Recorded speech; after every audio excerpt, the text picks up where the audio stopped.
అందరికీ నమస్కారం. ఇప్పుడు మన నెల్లూరులో మోజో అండ్ జోజో వారి ఆధ్వర్యంలో అద్భుతమైన రుచులతో ఎన్నో రకాల టీలు, లస్సీలు, మోజోటోలు, మిల్క్ షేక్లు, పిజ్జాలు, సమోసాలు, స్వీట్ కార్న్, పానీపూరీలు, మరెన్నో రుచికరమైన స్నాక్స్ కలవు. ప్రతి ఆదివారం ఒక స్పెషల్ ఫుడ్ ఐటమ్ కలదు. హోమ్ డెలివరీ సదుపాయం కలదు. మోజో అండ్ జోజో, సోమ్ సిటీ కళ్యాణ మండపం ఎదురుగా, రంగనాయకులపేట, నెల్లూరు.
వర్షాలు ఉన్నాయి కాబట్టి 10వ తేదీ కూడా లీవ్ కాదు.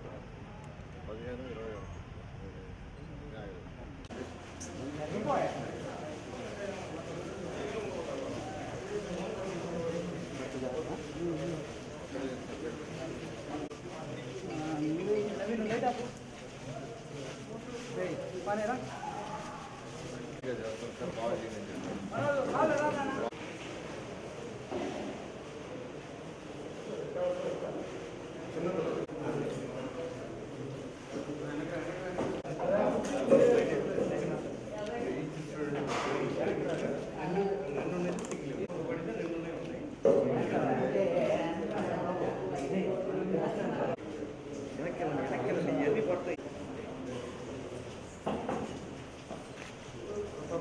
నమస్కారాలండి.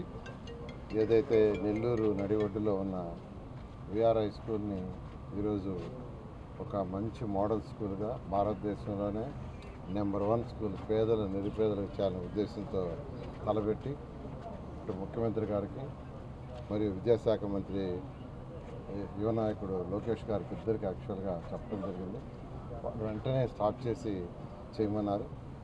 ఆ నేపథ్యంలో దీన్ని టేకప్ చేసాం. దీన్ని ఎన్సీసీ వాళ్ళు యాక్చువల్గా టోటల్గా రెనోవేట్ చేస్తున్నారు. జేసీ గారు కంటిన్యూస్గా ఫాలోఅప్ చేస్తూ దానికి కావాల్సిన పర్మిషన్, ఎందుకంటే ఇది 1900లో స్టార్ట్ చేసిన ఇన్స్టిట్యూషన్. అంటే 120 సంవత్సరాలు చరిత్ర ఈ యొక్క విఆర్ కళాశాలకి. 120 సంవత్సరాలు. అట్లాంటి కళాశాలని, స్కూల్స్ని 2019-24లో మూసేశారు. దాన్ని డెవలప్ చేయాలనే ఆలోచన లేదు. కానీ ఎలక్షన్స్ ముందు నాకు ఈ విషయం తెలిసి నెల్లూరు సిటీ ప్రజలకు ప్రామిస్ చేశాను, ప్రభుత్వం రాగానే దీన్ని టేకప్ చేస్తానని. అన్న ప్రకారం టేకప్ చేసి యాక్చువల్గా ఆల్మోస్ట్ మెజారిటీ వర్క్ అయిపోయింది. ప్లే గ్రౌండ్స్ ఇంకొంత ఉంది. బహుశా 12వ తేదీ లోపల ఆల్మోస్ట్ స్కూల్ మొత్తం మేజర్ వర్క్ అయిపోతుంది. ఎందుకంటే స్కూల్స్ అన్నీ రీఓపెనింగ్ June 12th. దానికి జేసీ గారు డైరెక్టర్ ఆఫ్ స్కూల్ ఎడ్యుకేషన్కి, సెక్రటరీకి అందరికీ ఫార్వర్డ్ చేశారు. వాళ్ళు పర్మిషన్లు కూడా ఇచ్చేశారు. ఇక్కడ చదివే పిల్లలు ఈ యొక్క నెల్లూరు సిటీలో ఉన్న నిరుపేదలు వాళ్ళకి అడ్మిషన్ ఇస్తామని చెప్పారు. ఎందుకంటే ఈ స్కూల్ని మళ్ళీ రివైజ్ చేయటం మెయిన్ పర్పస్ అదే. నెల్లూరులో 94,000 హౌస్ ఉంటే 84,000 గడప తొక్కే. నేను ఎలక్షన్ ముందు డోర్ టు డోర్ విజిట్ చేశాను. నా కంటితో చూశాను, చెవులతో విన్నా వాళ్ళ బాధలు. ఆ పేదలు, నిరుపేదలు, ఎవరైతే తల్లులు లేని పిల్లలు, తండ్రులు లేని పిల్లలు, అదేవిధంగా చిన్న చిన్న పాసి పనులు చేసుకుంటుంటారు ఏళ్ళలో, 2-3 ఏళ్ళ వాళ్ళ పిల్లలు, అదేవిధంగా ఈ యొక్క హరిజనవాడ, గిరిజనవాడ కొన్ని ఉన్నాయి, వాటిల్లో ఉండే పిల్లలు, వాళ్ళ పరిస్థితి నిజంగా చెప్పాలంటే వాళ్ళకు వచ్చే ఆదాయం నెలకి 3,000 నుంచి 5,000, దాంతో జీవనం గడుపుతున్నారు. వాళ్ళకి హై క్వాలిటీ ఎడ్యుకేషన్ ఇవ్వాలి, ఎందుకు వాళ్ళు కూడా చదవకూడదనే ఉద్దేశంతో ఒక మంచి సదుద్దేశం చేశాం. ఇలాగే నెల్లూరు సిటీలో 54 స్కూల్స్ ఉన్నాయి, హై స్కూల్స్ కానీ ప్రైమరీ స్కూల్స్ కానీ. వీటిలన్నిటి 1 ఇయర్లో తీర్చిదిద్దాలనేది నా యొక్క టార్గెట్. ఖచ్చితంగా చేస్తాను. ఇప్పుడు డిఎస్ఆర్ కన్స్ట్రక్షన్స్ వారు నెల్లూరులో సుధాకర్ రెడ్డి గారు నెల్లూరేను, వాళ్ళు 32 అంతస్తుల బిల్డింగ్ కూడా కడుతున్నారు, ఒక హాస్పిటల్ కడుతున్నారు, కోట్లు కడుతున్నారు. వాళ్ళని ఈ మధ్య రమ్మని ఇన్వైట్ చేశారు. వాళ్ళు వచ్చి స్కూల్ చూశారు. చూడంగానే మేము కూడా ఒక స్కూలు అడాప్ట్ చేసుకుంటామని మూలాపేటలో ఉన్న గర్ల్స్ స్కూల్ని అడాప్ట్ చేసుకున్నారు. ఇదే విధంగా డెవలప్ చేస్తున్నారు. ఇవాళ కూడా వాళ్ళతో యాక్చువల్గా నా డిస్కషన్ జరిగింది. సుధాకర్ రెడ్డి గారితో మాట్లాడాను. వాళ్ళు ఇక్కడ నెల్లూరులో అనిల్ అని ఉన్నారు సార్, వాళ్ళు మీ దగ్గరికి వస్తారని వాళ్ళ దగ్గరికి వచ్చారు. వాళ్ళతో డిస్కస్ చేశా. రేపు మళ్ళా ఆ స్కూల్ విజిట్ చేస్తానని చెప్పాను. అదేవిధంగా వేమిరెడ్డి ప్రభాకర్ రెడ్డి గారు కూడా ఎంపీ గారు కూడా ఆయన కూడా తీసుకొచ్చాను. ఆయన కూడా చూశాడు. ఆయన కూడా నేను కూడా ఒక స్కూలు అడాప్ట్ చేసుకుంటానన్నారు. అదేవిధంగా వేస్ట్ ఎనర్జీ ప్లాంట్ ఏదైతే ఈరోజు అంటే ఈ యొక్క లెగసీని క్లీన్ చేస్తున్నారో దంతాల్లో కావచ్చు, మన యొక్క అల్లీపురం బై రోడ్లో కావచ్చు, వాళ్ళు కూడా ఒక స్కూల్ మేము అడాప్ట్ చేసుకొని చేస్తామన్నారు. ఈ విధంగా ఎవరైతే నెల్లూరులో పుట్టి పెరిగి ఉన్నత స్థితికి పోయి ఉన్నారో వాళ్ళందరినీ కాంటాక్ట్ చేస్తున్న P4 ప్రోగ్రాంలో ముఖ్యమంత్రి గారు P4 అనే ప్రోగ్రాం తెచ్చారు.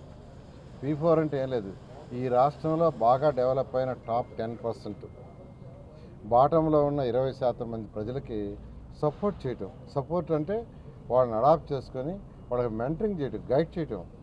డబ్బులేం ఖర్చు పెట్టబడలే.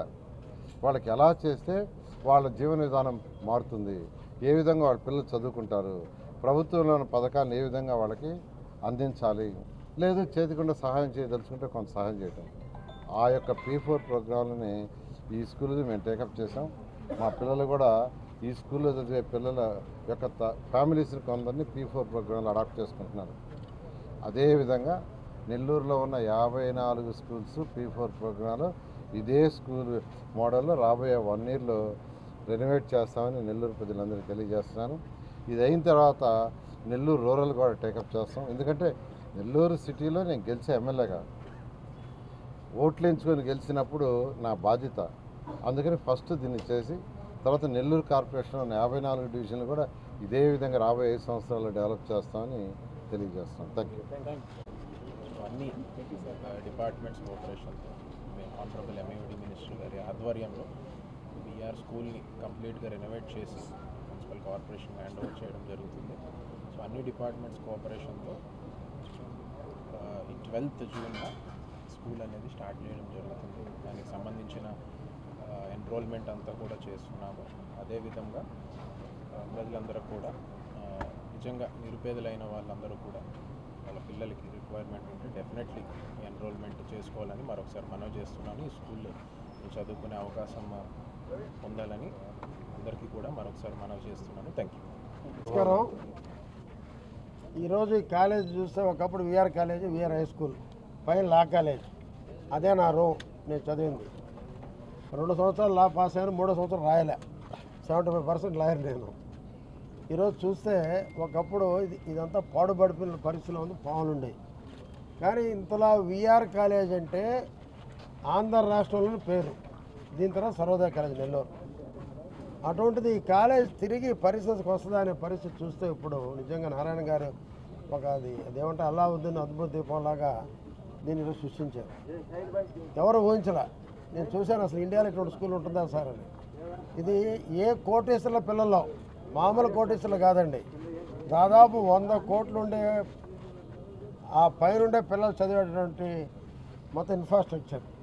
అటువంటి స్కూల్ని ఈరోజు నిర్మించి దాంట్లో ఉండేది ఎవరంటే కాలువ గట్టలు ఉండేటువంటి నిరుపేదలు, ఇంట్లో పాచి పని చేసే వాళ్ళ పిల్లకాయలు. అదే రకంగా ఆ పిల్లలను చదివించలేక వాళ్ళు ఏదో ఒక హోటల్లో పనిచేసేదో ఏదో ఇంట్లో పనిచేసే వాళ్ళ పిల్లలు, అదే రకంగా స్కామ్ చేసే పిల్లలు, అదే రకంగా తెలుగుదేశం పార్టీలో ఉన్నటువంటి పేదవాళ్ళ పిల్లలు. ఒక పేదవాళ్ళు చదివే స్కూలేనా అనిపిస్తుంది నాకైతే నిజంగా. ఈరోజు ఇప్పుడు చూశాను, ఈ మధ్య రాలేదు, నేను వచ్చే దాదాపు ఒక 20 రోజులు అయింది. 20 రోజుల తర్వాత మొత్తం మార్చేశారు. అదే నారాయణ గారు సృష్టి అంటే. నిజంగా ఒక పేదవాడు ఇక్కడ గాని వస్తే ఈ స్కూల్ నాకేనా అనేది అనిపిస్తుంది. ఇటువంటి అద్భుతాన్ని సృష్టించినటువంటి నారాయణ గారికి పేదలంతా కూడా జీవితాంతం రుణపడి ఉంటారని చెప్పి నేను తెలియజేస్తా ఉన్నా. అదే రకంగా దీన్ని ఆయన మాట విని బాగా చేస్తున్నటువంటి